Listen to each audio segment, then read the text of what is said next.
नमस्कार, मैं हूं आमिल बेग। आप देख रहे हैं सिटी बुलेटिन न्यूज। पेश हैं आज के प्रमुख समाचार। गुरु पूर्णिमा के मौके पर लाखों की संख्या में अयोध्या पहुंचे श्रद्धालुओं ने सरजू में स्नान ध्यान के बाद राम जन्मभूमि हनुमानगढ़ी सहित प्रमुख मठ मंदिरों में पूजन अर्चन किया। इसके बाद सभी भक्त अपने गुरुओं की आराधना के लिए चले गए।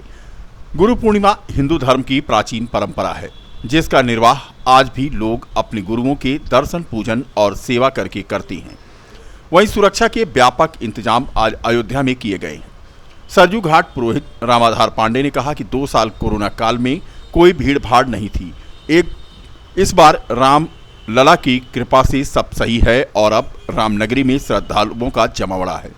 जब से रामलला का भूमि पूजन हुआ, श्रद्धालुओं की अपार भीड़ पहुंच रही है। गुरु पूर्णिमा के मौके पर सुबह 3 बजे से ही स्नान शुरू हो गया। श्रद्धालु स्नान करके गोदान आदि करते नजर आए। नागेश्वरनाथ हनुमानगढ़ी राम जन्मभूमि दर्शन पूजन कर के श्रद्धालु अपने गंतव्य के लिए रवाना होते दिखे। अयोध्या के सीओ डॉक्टर राजेश कुमार तिवारी ने सरजू स्नान में लोगों की सुरक्षा को लेकर अयोध्या क्षेत्र में भ्रमण कर व्यवस्थाओं का जायजा लिया तथा ड्यूटी पर लगे पुलिस बल को आवश्यक दिशा निर्देश दिए। बता दें कि 2 वर्ष से कोरोना काल के कारण भक्त अपने गुरुओं से दूर रहे, लेकिन इस बार कोई भी भक्त इस अवसर को छोड़ना नहीं चाहता है। यही कारण है कि इस वर्ष गुरु पूर्णिमा उत्सव अयोध्या में बड़े धूमधाम के साथ मनाया जा रहा है। अयोध्या की धरती पर लाखों की संख्या में भक्त पहुंचे और अपने गुरुओं का वो वंदन कर रहे हैं। अयोध्या के प्रमुख पीठ हनुमानगढ़ी, मणिराम दास छावनी, राम बल्लभा कुंज, सिया बल्लभा कुंज, रंग महल, दशरथ महल सहित सैकड़ों मंदिरों में भक्तों की भारी भीड़ दिखी। आज के दिन अपने गुरु की आरती के बाद उन्हें फल मीठा से भोग लगा रहे हैं श्रद्धालु। तस्वीरें आप देख सकते हैं। गौदान भी आज हुआ। तमाम श्रद्धालुओं ने अपनी अपनी श्रद्धा यहां पर निवेदित की। चूंकि आज गुरु पूर्णिमा थी, जल पुलिस सक्रिय थी। ऐसे में सरजू के पुल से युवक और एक युवती ने जब छलांग लगाया तो जल पुलिस ने कड़ी मशक्कत के बाद रेस्क्यू कर दिया। अलग अलग कूदे युवक और युवती को बचा लिया गया। नया घाट स्थित पुराने पुल से युवक और युवती ने छलांग लगाई थी। युवक पड़ोसी जनपद गोंडा के इटिया थोक का रहने वाला है। युवती से भी पुलिस पूछताछ कर रही है। फिलहाल हम बात कर रहे हैं गुरु पूर्णिमा की। आज अयोध्या में धूमधाम से गुरु पूर्णिमा का पर्व मनाया गया। एसडीआरएफ की टीम पर मृतक के परिवार वालों ने बड़ा आरोप लगाया है। मृतक के परिजनों का कहना है रेस्क्यू करने के नाम पर मृतक की परिजनों से 40 लीटर पेट्रोल मांगा गया। बता दें कि सोमवार को शारदा सहायक नहर रुदौली क्षेत्र में जो है मार्ग दुर्घटना के बाद नहर में एक युवक गिर गया था। परिजनों की तरफ से 30 लीटर पेट्रोल उपलब्ध कराए जाने के बाद भी एसडीआरएफ टीम को सफलता नहीं मिल पाई थी। रुदौली कोतवाली क्षेत्र के शारदा सहायक नहर लोहिया पुल मीर मऊ गांव का यह पूरा मामला है। गांव के ही 12 वर्षीय युवराज ने नहर से शव को निकाला। आगामी त्योहारों के मद्देनजर बीती शाम रामनगरी अयोध्या में सुरक्षा व्यवस्था के दृष्टिकोण से रूट मार्च पुलिस ने निकाला।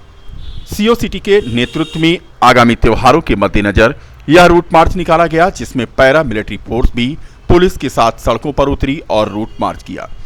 सीओ सिटी शैलेंद्र सिंह ने बताया कि चौक से मकबरा तक यह रूट मार्च चला। रूट मार्च करके लोगों को सुरक्षा के प्रति आसक्त किया गया और उन्हें जागरूक भी किया गया।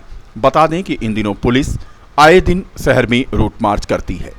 आगामी होने वाले त्यौहार श्रावण मास व कार्तिक त्यौहार पूर्णिमासी मनाने के उद्देश्य से आज हम लोगों ने पैदल मार्च पैरा मिलिट्री फोर्स के साथ किया और जिसमें संदिग्ध व्यक्तियों के संबंध में जानकारी हासिल कर उनसे वार्ता कर उनको सचेत किया गया और ये मकबरा तक जुलूस संपन्न कराया गया सकुशल। आम आदमी पार्टी ने पेट्रोल, डीजल और रसोई गैस के बढ़ते दाम और बढ़ती महंगाई के विरोध में अनोखा प्रदर्शन किया।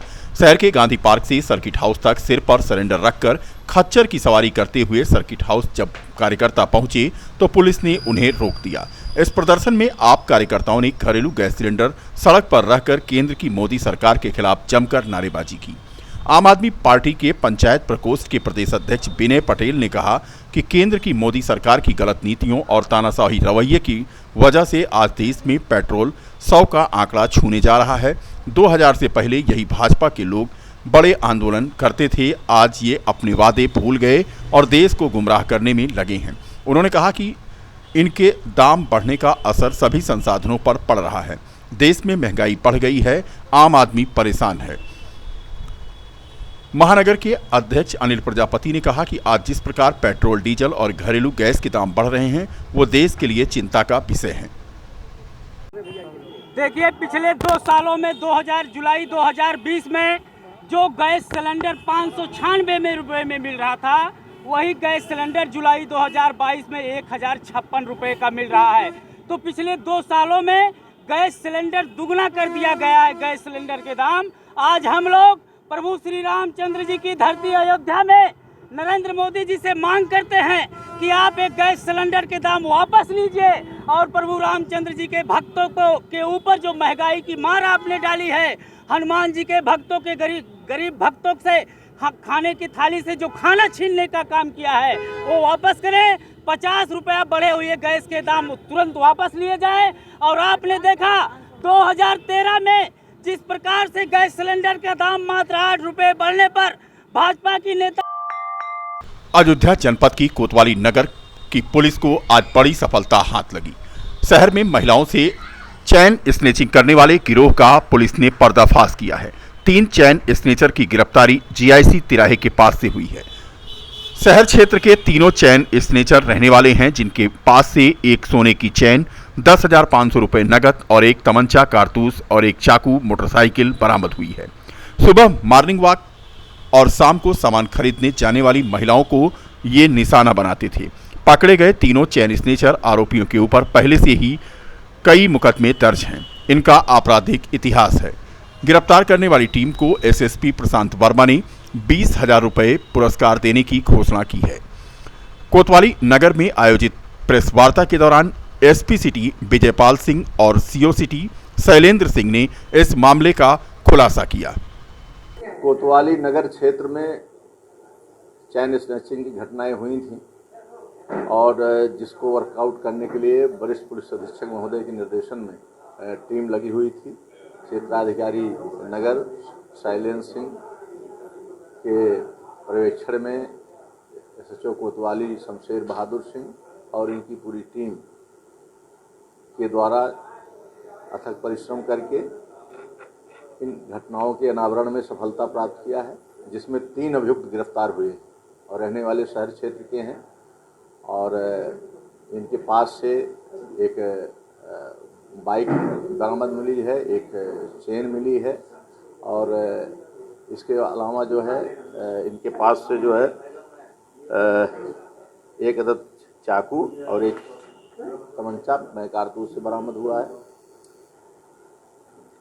ये कैश भी इनके पास से बरामद हुआ है और इनकी क्रिमिनल हिस्ट्री है और पूर्व में इनके द्वारा घटना की गई है। और आज गुरु पूर्णिमा है। आषाढ़ मास की पूर्णिमा के दिन महाभारत के रचयिता महर्षि वेद व्यास का जन्म हुआ था। उन्हीं की जन्मतिथि के उपलक्ष्य में गुरु पूर्णिमा मनाई जाती है और उनकी पूजा की जाती है। कबीरदास ने कहा था कि गुरु गोविंद दो खड़े काको लागे पाए, बलिहारी गुरु आपने गोविंद दियो बताए। जी हाँ, गुरुजनों की बात मानना और सफलता की सीढ़ी पर चढ़ना, यही है गुरु पूर्णिमा का महत्व। आज ऐसे तमाम लोग हैं जिन्होंने गुरु के बताए रास्ते पर चलकर सफलता की सीढ़ियां प्राप्त की। अयोध्या में आज गुरुओं की पूजा वंदना का दौर पूरे दिन भर चला। गुरु शिष्य परंपरा में हालांकि अब कमी आई है। इसके लिए वर्तमान माहौल को दोषी बनाया जाता है। गुरु शिष्य परंपरा को याद करते हुए न सिर्फ गुरुजनों को नमन किया गया आज अयोध्या में, बल्कि उनकी बातों को याद करके लोग उत्साहित नजर आए। गुरु के बिना ना तो जीवन की सार्थकता है और ना ही ज्ञान प्राप्ति संभव है। जिस तरह से हमारी प्रथम माँ प्रथम गुरु माँ हमें जीवन देती है और सांस्कृतिक मूल्यों से हमारा परिचय कराती है, ठीक उसी तरह से ज्ञान और भगवान की प्राप्ति का मार्ग केवल एक गुरु ही दिखा सकता है, यानी कि गुरु के बिना कुछ भी संभव नहीं है। शायद यही वजह रही होगी कि गुरु पूजा की शुरुआत की गई। लेकिन क्या आप जानते हैं कि आषाढ़ माह में ही गुरु पूर्णिमा क्यों पड़ती है और आखिर किसने यह परंपरा शुरू की? हम पहले ही बता चुके हैं कि महाभारत के रचयिता वेद व्यास के जन्म दिवस को ही गुरु पूर्णिमा के रूप में मनाया जाता है। अब हम आपको सुनाते हैं अयोध्या के कुछ प्रमुख साधु संत महंत जो गुरु पूर्णिमा के अवसर पर बताते हैं कि क्या है गुरु पूर्णिमा का महत्व। यह गुरु पूर्णिमा जो है ये गुरु और शिष्य के दोनों के संबंध के हैं। गुरु के आश्रम में, गुरु के पास में शिष्य जा कर के और उनसे उपदेश लेते हैं और गुरु जो है वो शिष्य को उपदेश देता है। को वा गुरु जो हितोपदेष्टा। गुरु किसको कहते हैं? जो कल्याण की बात शिष्य को बतावे। और शिष्य क्या है? वो गुरु की बात को मान करके उसी अनुसार आचरण करें। तो आज का पर्व जो है गुरु और शिष्य की पर्व है। चाहे शिक्षित गुरु हो चाहे दीक्षित गुरु हो, उन सभी के यहाँ जा करके और दीक्षा लिए हैं वो, जो नहीं लिए हैं वो भी जाके आशीर्वाद लेते हैं। कुछ मंदिर में धूमधाम से गुरु पूर्णिमा मनाई गई, जिसमें बहुत दूर दराज से सब लोग अपने गुरु जी की परंपरा के अनुसार गुरु पूर्णिमा धूमधाम से लवकुश मंदिर में मनाए और आशीर्वाद प्राप्त किए। तो कल से एक महीना लगातार रुद्राभिषेक का कार्यक्रम गुरु पूर्णिमा से लेकर के पूर्णिमा तक एक महीना नित्य शिव जी का अभिषेक चलता है, सामूहिक रातों दिन। यह गुरु पूर्णिमा के उपलक्ष्य में सबके विश्व के कल्याण के लिए, समस्त शिष्य के कल्याण के सामूहिक, न कोई किसी का लेन देन, सब वार्षिक तो धूमधाम से आशीर्वाद। राम जी की जन्मभूमि बन रहा है, भगवान जल्दी जल्दी हमारा आशीर्वाद प्राप्त हो, जन्मभूमि बन जाए। महंत राम के उल्लास जो है, चूँकि 18 पुराणों की रचना उन्होंने किया है, तो इस कारण से है उनको जो है दिव्य गुरु मानते हैं। ठीक, और तभी से परंपरा चली आ रही है। तो जितने गुरु होते हैं, सदगुरु होते हैं, सब व्यास स्वरूप होते हैं, क्योंकि सभी जब व्यास गद्दी पर बैठते हैं कथा करते हैं तो वो व्यास स्वरूप भी होते हैं। तो इस प्रकार से इसको व्यास पूजा भी करते हैं और व्यास पूर्णिमा भी करते हैं। अपने अयोध्या का तो दिव्य महत्व है, यहाँ तो गुरु वशिष्ठ जी का दिव्य नगरी है। अब आज देखिए अपने वशिष्ठ कुंड पर कितना भीड़ होगी, कितना से दर्शन करने के लिए तांता लगा हुआ हनुमान मंदिर पर। तो इसलिए ये बड़ा दिव्य पर्व है, मनाना चाहिए, दर्शन करना चाहिए और श्री गुरु के भाव को प्राप्त करना चाहिए। तो नाम कौन सा मंदिर है? ये श्री द्वारकाधीश मंदिर है। और अब नाम हमसे न पूछ सकते आप लोग। स्वामी सूर्य नारायण आचार्य। तुम्हारे प्रश्नों का उत्तर दे रहा हूँ। गुरु पूर्णिमा का पर्व किस तरीके का? अरे किस तरीके से जोरदार पूरी अयोध्या में, पूरे भारतवर्ष में गुरु पर्व मनाया जा रहा है। क्या कहना चाहेंगे? ये भगवान व्यास देव जी का शुरुआत हुई थी। व्यास देव जी महाराज ने सुखदेव जी महाराज को श्रीमद् भागवत कथा सुनाई। फिर सुखदेव भगवान ने महाराजा परीक्षित को श्रीमद् भागवत कथा सुनाई। और उसके बाद आज देख लीजिए, गांव में, घर में, शहर में सर्वत्र श्रीमद् भागवत की महामहिमा का गुणगान होता है। परशुराम दास, गोकुल भवन। श्री सीतानाथ समारंभाम रामानंदार्य मध्यमाम अस्मदाचार्य पर्यंताम वंदे गुरु परंपराम। ये जो आषाढ़ शुक्ल पूर्णमासी का जो पुण्य पर्व है, इसको व्यास पूजा कहते हैं, इसको प्रकाश पर्व भी कहते हैं, इसको गुरु पूर्णिमा कहते हैं। इसका महत्व तो शास्त्रों में वर्णन है ही, लेकिन सबसे बड़ी बात है तो जो गुरु तत्व है वो श्री अवध के लिए बड़ा प्रामाण्य शब्द। गुरुदेव वशिष्ठ के नाम से त्रेता में जो गुरुपद पीठ की स्थापना हुई, परमात्मा जिसको गुरु बनावे वो गुरु बड़ा प्रामाण्य होता है। तो श्री गुरुदेव वशिष्ठ को जब कहा कि तुम सूर्य वंश के उपरोहित बनो, उन्होंने कहा नहीं, उपरोहित कर्म ठीक नहीं होता है, गुरु बनना वैसे ठीक नहीं है। हाँ, बनारस में गुरु बनते हैं, आप जानते होंगे, लेकिन जब ब्रह्मा जी ने कहा कि तुम इस वंश के गुरु बनोगे तो तुम्हें अलभ्य लाभ मिलेगा, तब गुरुदेव ने वो कर्म स्वीकार किया और उस कर्म को स्वीकार करके उसका परिणाम मिला कि जो ब्रह्मांड का स्वामी है वो उनका शिष्य बन के आया। साकेत के स्वामी, साकेत के परमात्मा कौशल्यानंद संवर्धन मर्यादा पुरुषोत्तम श्री ठाकुर जी महाराज ने जिनको गुरु बनाया हो, अयोध्या के लिए तो बहुत श्रेयकर बड़ा एक मूलभूत तत्व है।